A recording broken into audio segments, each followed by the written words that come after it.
Assalamualaikum warahmatullahi wabarakatuh. Halo, aku Sarah Sakina Anggraini. Aku dari Prodi Ilmu Komunikasi UPN Veteran Jawa Timur. Kali ini aku akan membahas tentang 12 prinsip komunikasi menurut Dedi Mulyana. Yang pertama, komunikasi adalah suatu proses simbolik. Yang membedakan antara manusia dengan makhluk hidup lainnya adalah manusia memiliki akal pikiran. Manusia dapat mengartikan dan menafsirkan simbol atau lambang. Lambang atau simbol adalah sesuatu yang digunakan untuk menunjuk sesuatu berdasarkan kesepakatan antara dua orang atau satu kelompok. Tanpa adanya kesepakatan, maka simbol tersebut tidak akan dapat dijadikan sebagai komunikasi. Contohnya, lampu merah, jika berwarna merah, kalian harus berhenti. Jika oranye, kalian harus bersiap-siap. Dan jika hijau, kalian harus jalan terus. Yang kedua, setiap perilaku komunikasi mempunyai potensi, yaitu setiap orang tidak bebas nilai. Jika seseorang hanya diam saja tetapi dimaknai oleh seseorang, maka orang tersebut sudah terlibat dalam proses komunikasi. Proses komunikasi terjadi oleh gerak tubuh, ekspresi wajah, atau mimik muka. Maka seseorang dapat memaknai oleh orang lain menjadi suatu stimulus. Contohnya, perilaku seseorang jika orang tersebut berbicara dengan nada datar, maka orang tersebut akan malas. Jika seseorang berbicara dengan muka ceria, maka orang tersebut terlihat hari itu sedang ceria. Yang ketiga, komunikasi mempunyai dimensi isi dan dimensi hubungan. Dimensi isi menunjukkan muatan isi komunikasi, yaitu apa yang sedang dikatakan, sedangkan dimensi hubungan menunjukkan bagaimana cara seseorang mengatakan, mengisyaratkan, dan juga menafsirkan. Contohnya, jika seseorang mengatakan, "Aku benci dia" dengan muka datar dan juga nada yang datar. Dalam komunikasi, dimensi isi merujuk pada isi pesan, sedangkan dimensi hubungan merujuk pada unsur-unsur lain termasuk juga jenis saluran yang digunakan untuk menyampaikan pesan.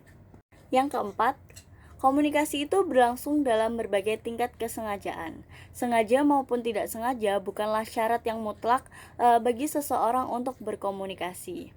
Dalam suatu komunikasi, orang-orang yang berbeda budaya yang tidak sengaja berkomunikasi lebih relevan untuk memperhatikan struktur budayanya, karena banyaknya kesalahpahaman antar satu budaya dengan budaya lainnya.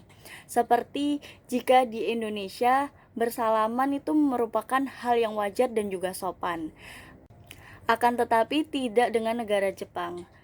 Di Jepang, siswi lebih sopan membungkukkan badan daripada bersalaman. Yang kelima, komunikasi terjadi dalam konteks ruang dan waktu, yaitu pesan komunikasi yang dikirim oleh pihak komunikan baik verbal maupun nonverbal disesuaikan dengan tempat di mana proses komunikasi berlangsung, kepada siapa pesan itu, dan juga kapan komunikasi itu berlangsung.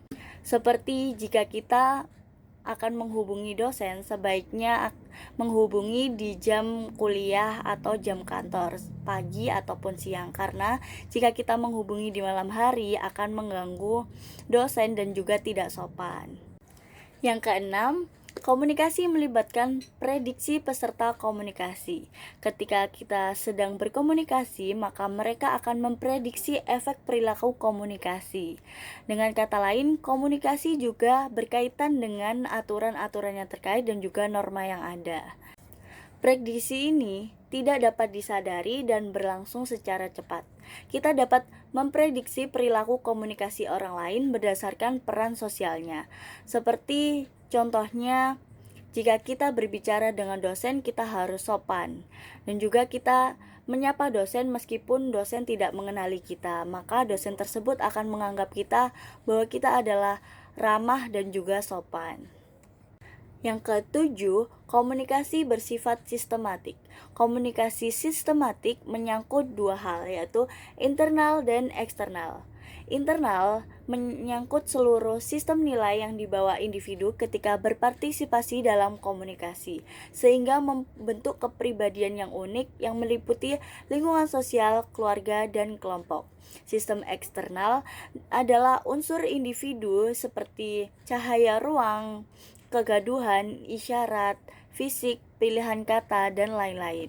Contohnya, jika kita melihat iklan di televisi, iklan minuman, maka rasanya kita haus dan ingin minum. Akan tetapi bagi orang yang sudah tidak haus, maka melihat iklan itu biasa saja. Iklan tersebut tidak mempunyai efek apapun. Oleh karena itu, komunikasi ialah perpaduan dari sistem internal dan juga eksternal.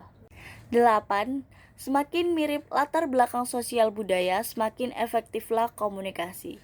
Jika dua orang melakukan komunikasi dari suku yang sama, latar pendidikan yang sama, maka kecenderungan dua belah pihak tersebut akan nyambung dan memiliki banyak bahan untuk dibicarakan. Maka komunikasi akan berjalan efektif. Contohnya, jika Jawa berbicara dengan orang Madura, tetapi orang Jawa tidak mengerti bahasa Madura, maka tidak akan nyambung dan tidak mengerti bahasanya. Jika orang Jawa berbicara dengan orang Jawa, maka akan nyambung dan saling mengerti bahasanya. 9. Komunikasi bersifat non-sekuensial.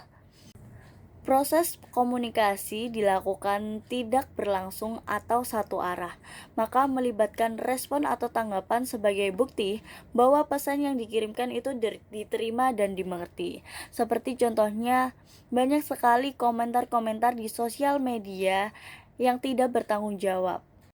Maka dari itu, kita harus pandai-pandai dalam bersosial media. Jangan hanya mengetik karena dapat menyakiti hati seseorang, karena kita tidak tahu apa yang kita ketik dimaknai beda oleh orang lain. 10.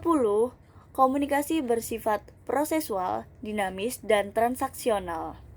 Komunikasi adalah sebuah proses di mana dinamis dan transaksional merupakan suatu proses saling memberi dan menerima informasi di antara pihak-pihak yang lain. Contohnya, jika nenek kita berbicara kepada kita pada zamannya, maka berbeda dengan zaman kita yang sekarang.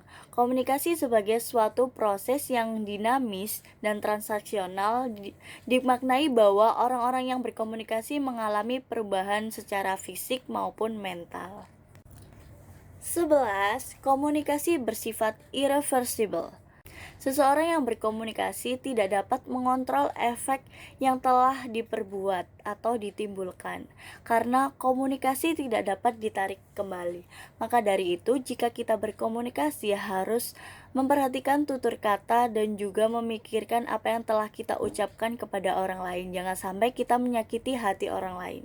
Seperti pendangdut Cita Citata saat diwawancarai di ruang make up, dia menggunakan busana etnik Papua dengan aksesoris burung cendrawasih di kepalanya. Dia mengatakan di kamera bahwa dia cantik, tapi mukanya tidak seperti orang Papua kan. Dengan perkataan tersebut, masyarakat Papua merasa tersinggung. Lalu Cita Citata membuat klarifikasi di Instagram dengan meminta maaf. Meskipun beliau sudah meminta maaf, akan tetapi masih membekas di hati masyarakat Papua. Maka dari itu, jika kita berbicara harus memperhatikan norma dan etika kita agar tidak menyakiti lawan bicara kita. Dan yang terakhir, 12. Komunikasi bukan panesa untuk menyelesaikan berbagai masalah. Dalam artian bahwa komunikasi bukan satu-satunya obat untuk menyelesaikan semua masalah. Banyak persoalan atau konflik-konflik yang disebabkan oleh komunikasi. Namun komunikasi bukanlah sebuah obat untuk menyelesaikan persoalan konflik itu. Konflik atau persoalan juga dapat disebabkan oleh masalah struktural. Contohnya, konflik antar etnis di Indonesia yang sering kerap terjadi bukan semata-mata disebabkan oleh komunikasi yang tidak baik. Pemahaman serta kemauan untuk menerima seseorang yang berlainan etnis dengan kita merupakan hal dasar yang harus dimiliki oleh setiap orang.